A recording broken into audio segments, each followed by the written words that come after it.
Hello po sa inyong lahat mga ka-crypto. Ako po si Pinoy Crypto Trader at sa video na ito ay atin pong pag-uusapan ang tungkol dito sa inilabas na pahayag ng isang crypto analyst tungkol kay Pepe, Dogecoin at saka si Shiba Inu. Kung saan ay ayon po sa crypto analyst na ito ay siya po ay naniniwala na si Pepe ay may kakayahan na higitan itong si Dogecoin at saka si Shiba Inu. Yan, at siya po ang makukuha po niya yung top ranking sa market cap or market capitalization. Kasi sa ngayon ay yung nangunguna po sa ranking natin ay si Dogecoin. Pumapangalawa po itong si Shiba Inu. At pangatlo itong si Pepe. Kaya ayan, kung i-check po natin dito, ayan, kay CoinMarketCap, check natin yung rankings ng mga meme coin. Ayan, yan po yung top rankings natin dito. Una ay si Dogecoin, si Shiba Inu, pangatlo itong si Pepe. Kaya ayan, kung magagawa po niyang higitan itong si Shiba Inu at saka si Dogecoin ay syempre siya na po makukuha po niya yung top na yung unang spot dito kapag nangyari yan. At ayan, bago po tayo magpatuloy ay nais ko lamang po munang bigyang linaw ang aking disclaimer kung saan ang nilalaman po ng video na ito ay hindi po ito isang financial advice. For education and information purposes lamang po ang layunin nito. Maliban po dito ay nais ko na rin pong magbigay babala na wala pong kahit anumang group chat ang Pinoy Crypto Trader. At ayan, ang sabi rito ay crypto analyst and trader Morad mentioned in an X or formerly Twitter post that it is possible that Pepe flips SHIB and possibly even Doge. Kaya ayan, ang crypto analyst po na ito ay at trader ay si Morad. Yan, si Ginoong Morad. At kanya pong ibinahagi sa kanyang X account or dating Twitter. Yan, ang isang post na nagsasabi na posible daw pong mahigitan ni Pepe itong si Shiba Inu at saka si Dogecoin.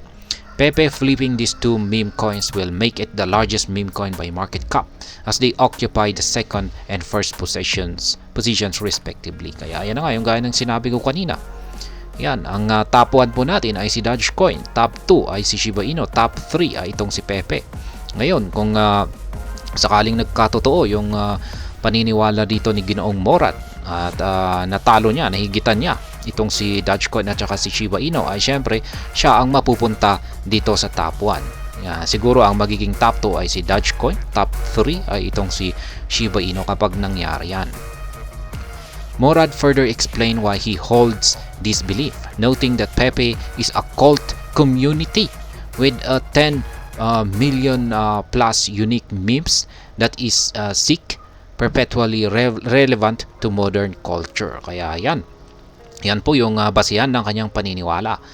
Ayan, ayon po dito kay Ginoong Morad, ayan, siya ay naniniwala na may kakayahan na higitan ni Pepe itong si Dogecoin at saka si Shiba Inu dahil meron po siyang kulto na community. Yan, kulto, nakakatakot naman po ito. Na umaabot daw po ng 10 million plus yung kanilang unique or kakaibang mga memes. Kaya ayan, yan po yung kanyang basihan dito. On the other hand, he claims Dogecoin is literally just a single pic, which Shiba Inu has zero memes to speak of. Kaya yan, kung ikukumpara daw po natin dito kay Dogecoin at saka kay Shiba Inu, ay si Dogecoin ay meron lamang daw pong iisang yan pic or iisang meme. Ayan, itong si Dogecoin. Samantala, itong si Pepe ay higit 10 million plus na meron siyang 10 million plus na unique memes. At pagdating naman kay Shiba Inu ay zero. Yan, wala naman daw po siyang masasabi na yan, maipagmamalaki na meme. Kaya ayan, ganyan yan po yung kanyang basihan dito. For his explanation, the crypto analyst suggests that Pepe could appeal more to retail investors, especially non-crypto natives, than Dogecoin and Shiba Inu, especially with how widely known Pepe the Frog memes are. Kaya ayan, yung kanyang dagdag na paliwanag dito dahil po sa 10 million na unique memes ni Pepe ay mas appealing daw po ito or mas kaakit-akit para sa mga retail investors kumpara kay Dogecoin at saka kay Shiba Inu. Lalong-lalo na at ang meme coin ni Pepe ay base po sa kilalang si Pepe the Frog. Yan, isa pong cartoon character. Therefore, this mainstream adoption could help the meme coin rise further and become the foremost meme token. Ayan. Kaya sa kabuuan, ang kanyang naging conclusion dito dahil sa mga bagay na yan, ay ito raw yung parang magtutulak kay Pepe para umangat ng todo at higitan itong si Dogecoin at saka si Shiba Inu. Morad's post drew notable attention from the crypto community with different members giving their opinions on his prediction. Kaya yan, yung ibinahagi po na post or tweet ni Ginoong Morad sa crypto community ay pinagkagulan po ito. At nagkaroon po sila ng sari-saring opinion at saka prediction tungkol dito. At meron pong isang ex-user dito ang nakapagsabi na he stated he believes that Pepe could flip Shiba Inu but not Dogecoin because the latter is an OG classic and the first ever meme coin. Ayan na po. Isa pong ex-user dito ang nakapagsabi na posibleng magawang higitan ni Pepe itong si Shiba Inu. Pero pagdating kay Dogecoin ay hindi po niya magagawa yan. Kasi isa daw po siyang OG classic at ang original at ang kauna-unahang meme coin. Meanwhile, some criticize Morad's position, remarking that the number of memes a meme coin has doesn't equate to value. Kaya yan, mas agree po ako rito sa inilabas na opinion ng iba rito. Na hindi naman po yung bilang ng mga memes yan na sinabi po ni Ginoong Morad dito na yan 10,000 na unique na memes.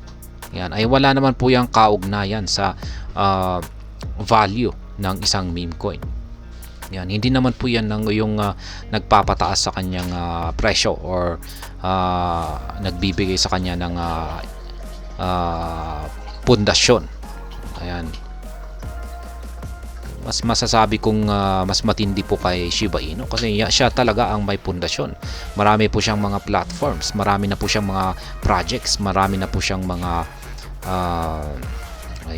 developments, adoption, partners. Kaya yan po ang talagang masasabi natin na basihan para siya ay magkaroon ng value. Pero yung 10,000 yan, 10,000 na unique memes ay wala pong kaugnayan yan sa value nito. Yan, maski umabot pa yan sa billion ay ayan. Kasi sa lamang po yan na mga meme coins, mga unique memes lang naman po yan. Kaya yan naman yung aking sariling opinion dito. Pero ayan pong muli, si Ginoong Morad, yan, isang crypto analyst na naniniwala na si Pepe ay kayang higitan itong si Dogecoin at saka si Shiba Inu sa pamamagitan lamang po ng kanyang higit 10 million ng mga memes. At hanggang dito na lamang po tayo sa video na ito. Sana po ay inyong nagustuhan ang aking paliwanag dito.